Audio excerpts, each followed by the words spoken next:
ऐसा करते हैं कि मैं उसका स्केच बनवा लेता हूँ। हो सकता है कि इसमें हमें आसानी हो जाए। तुमने मेरे सबसे बड़े दुश्मन के सामने मुझे जलील कर दी। उसे दिखा दिया है कि हम अपनी बेटी नहीं संभाल सकते। रिदा कहाँ है भाई? एक दो दिन से नजर ही नहीं आई। हाँ, रात को खाने पर भी नहीं थी और आज सुबह नाश्ते पे भी नहीं नजर आई। कहाँ है रिदा? वो अम्मी, उसका मूड नहीं हो रहा बाहर आने का। मुझे क्यों लग रहा है तुम दोनों हमसे कुछ छुपा रहे हो? नहीं अम्मी, ऐसी कोई बात नहीं है। मेरा मतलब है वो रिदा फेल हो गई थी। क्या? फेल? किसी मुश्किल में होगी हमारी रिदा अगर फेल हो गई है। नफ्सियाती मसाइल होते हैं बच्चों को इस उम्र में। लेकिन अपने आप को इस तरह कमरे में बंद कर लेना, किसी से मुलाकात ना करना, ये अच्छी अलामत नहीं है। अम्मा, आप भी ना, जाके मैं अभी उसका दिमाग ठिकाने लगाता हूं। रहने दो तुम। बात करने को कहा है। यार, हमें एक आदमी पर शक है। हो सकता है तुमने या तुम्हारी फैमिली में से किसी ने उसे देखा हो। किस आदमी पर? 40-45 का सांवला सा आदमी है। जिस दिन दिलबर गायब हुआ था तो उसे उससे बातें करते हुए देखा गया। ऐसा दौरान तफ्तीश हमें वहाँ के लोगों ने बताया। ऐसा करते हैं कि मैं उसका स्केच बनवा लेता हूँ। हो सकता है कि इसमें हमें आसानी हो जाए। कहीं ये वही तो नहीं जिसने दिलबर को फ्लैट किराए पर लेकर दिया? फ्लैट भी लेके दिया है, पेंटिंग स्टूडियो भी, वो भी एक मैकेनिक को।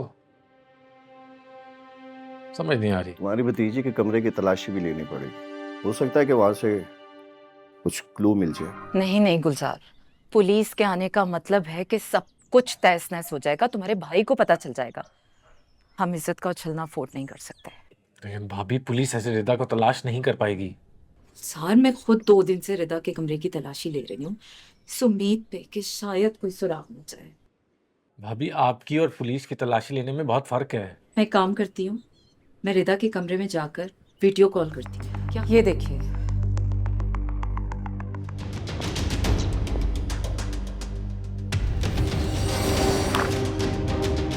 आप तुम्हारी लड़की छुप छुप के उस आदमी से मिलती रही। तुम्हारी उससे बात भी हुई है, तुम उसके फ्लैट तक भी गई हो, तुमने उसकी वीडियो भी बनाई। और हां, वो रिंग भी तुमने उसको वापस की है जो रिदा से मिली थी। और इस सब के बारे में मुझे कुछ पता नहीं है। सादत, मुझे लगा वो बच्ची है, जज्बाती है, मैं कर लूंगी हैंडल। और तुमने इस सब में गुलजार को क्यों इन्वॉल्व किया है? तू और किससे कहती सादत? मैं मर गया था क्या? तुमने मेरे सबसे बड़े दुश्मन के सामने मुझे जलील कर दी। उसे दिखा दिया है कि हम अपनी बेटी नहीं संभाल सकते। और अब उसने पुलिस को भी इन्वॉल्व कर लिया है। अब मैं कैसे आंखें उठा के चलूंगा? कैसे? सादत, तुम किस तरह? अम्मी, आप हम दोनों मियां बीवी के बीच के मामले में ना पड़े। सादत, मुझे पता है तुम गुस्से में हो, लेकिन ये वक्त होश से काम लेने का है। मैंने कहा नहीं तो नहीं।